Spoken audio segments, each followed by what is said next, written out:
Jean invested $380 in stocks. Over the next 5 years, the value of her investment grew as shown in the accompanying table. We've got the years since investment, so 0, meaning no time has passed. She's got the $380. And then after each of these number of years, this is how much she has. We'd like to write the exponential regression equation for this set of data. And we're going to round to 2 decimal places. We're going to go ahead and do this in Desmos. So we need to first just enter our data into a table. So we're going to click the plus. We're going to add a table. We've got our x values. So we've got 0, 1, 2, 3, 4, and 5. And then we've got our y values. We've got 380, 395, 411, 427, 445, and 462. So there are our values there. Let's go ahead and just plot this low. I can see the plot right there. I'm going to go ahead and change the scaling just a little bit because I only get up to less than 500. So I'm going to change my y scaling to 500 there, and I'm going to change my lowest y to about 350. And not negative 350, just 350. Okay, so that gives me this thing here, and it actually looks like a pretty straight line. But we're going to use an exponential regression because things that earn interest, we expect to have an exponential trend. Because when we earn compounded interest, that we have an exponential function.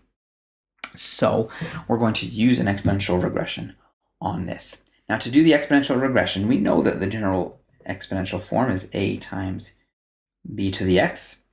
And so we're going to go ahead and do that here in Desmos.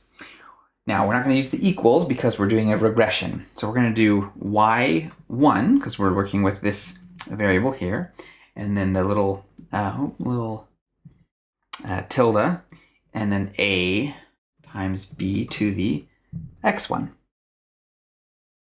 Okay, and so we get a and b here. All right, round to 2 decimal places. It already is 379.92. 379.92 times 1.04. 1.04 to the x. So there's our model. Now I want to point something out here. This indicates to us that our growth rate is 1.04. That's our multiplier. In other words, we're getting an extra 0.04 after each year. So what we're finding here is that over these first 5 years, Jean's investment is earning an average of 4% per year. Now, using this equation, find the value of her stock to the nearest dollar 10 years after her initial purchase. So we're just going to go ahead and plug in 10 there. So 379.92 times 1.04 to the 10. And we're going to go ahead and plug this into our calculator. I'm going to go ahead and use Desmos's calculator since I've already got it here. And to type that in, it already has a and b stored in, so I can just do a times b to the 10 because it now has decided what a and b are. And rounding this to the nearest, it says to the nearest dollar. So that's about $562. Now this is, of course, an approximation because we don't know if the stock is going to perform the exact same way, over the next 5 years that it has previously. But this should be a pretty good estimate, assuming that the market trends continue.